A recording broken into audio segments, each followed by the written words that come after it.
పెద్దపల్లి జిల్లా కేంద్రంలోని ప్రభుత్వ జూనియర్ కళాశాల మైదానంలో భారత ఆర్మీ జవాన్ మురళీ నాయక్ 27 పాకిస్తాన్ ఉగ్ర ముక్కల దాడిలో మరణించగా ఆయన ఆత్మకు శాంతి కలగాలని ఆయన చిత్రపటానికి పూలమాలలు వేసి నివాళులర్పించారు. 2022 సంవత్సరంలోని అగ్నివీరులు సెలెక్ట్ అయిన మురళీ నాయక్ దేశం కోసం తాను ప్రాణత్యాగం చేయడం దేశం గర్వించదగ్గ విషయమని ఆయన సేవలను కొనియాడారు.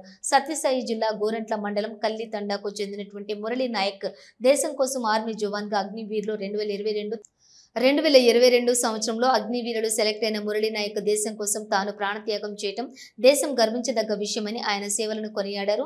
సత్యసాయి జిల్లా గోరంట్ల మండలం కల్లితండకు చెందిన మురళీ నాయక్ దేశం కోసం ఆర్మీ జవాన్ గా అగ్నివీరులు 2022న తన ప్రస్థానం ప్రారంభించి పాక్ తో యుద్ధం చేసి తన సేవలు అందించి చివరికి అసువులు బయటం చాలా బాధాకరమని భారతీయులందరూ కూడా ఈ సమయంలో భారత ఆర్మీకి వెన్నుదన్నుగా ఉండాలంటూ వాకర్స్ పేర్కొన్నారు. ఈ కార్యక్రమంలో తిరుపతి గౌడ్, ధర్మయ్య, తిరుమల్, సత్యనారాయణ, శ్రీనివాస్, రమేష్, సీఎం ప్రసాద్, వెంకన్న, కళ్యాణ్ పలువురు పాల్గొన్నారు. దేశంలో యుద్ధ మేఘాలు కమ్ముకున్నాయి. పాకిస్తాన్ తీవ్రవాదుల ద్వారా ఇలాంటి పరిస్థితి ఏర్పడింది. ఇట్లాంటి క్లిష్ట పరిస్థితులలో యుద్ధ వాతావరణంలో మన తెలుగు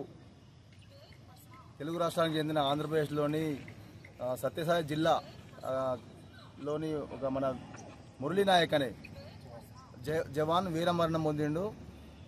అతనికి మనం ఘన నివాళి తెలపాల్సిన సమయం ఇది. అందుకు మనం అతని సంతాప సూచకంగా వాళ్ళ కుటుంబానికి ప్రగాఢ సంతాపాన్ని తెలియజేస్తూ అతని ఆత్మ శాంతి కొరకు ఒక నిమిషం మనం మౌనం పాటిద్దాం. దీని సందర్భంగా మనం అందరం గుర్తుంచుకోవాల్సింది ఏంటంటే, దేశం ఇలాంటి విపత్కర పరిస్థితులలో ఉన్నప్పుడు మనం ఉత్సవాలు జరుపుకోవడానికి కానీ కొద్దిగా ముందుకు రాకుండా పరిస్థితిని ఎప్పుడు రోజు అవగాహన చేసుకుంటూ దానికి తదనుగుణంగా ప్రభుత్వం వారు మనకు నిర్దేశించిన పద్ధతులనే జీవిస్తూ వారికి సంపూర్ణ సహకారాన్ని అందించాల్సిన బాధ్యత మన ప్రతి పౌరుని పైన ఉన్నది.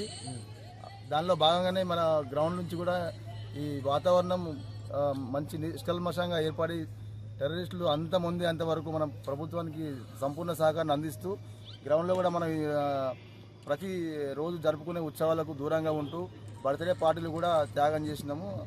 దానికి అందరూ మనం దీనికి హర్షించాల్సిన విషయం. ప్రతి ఒక్కరు ఇలాగే స్పందించాలని కోరుకుంటూ వీరమరణం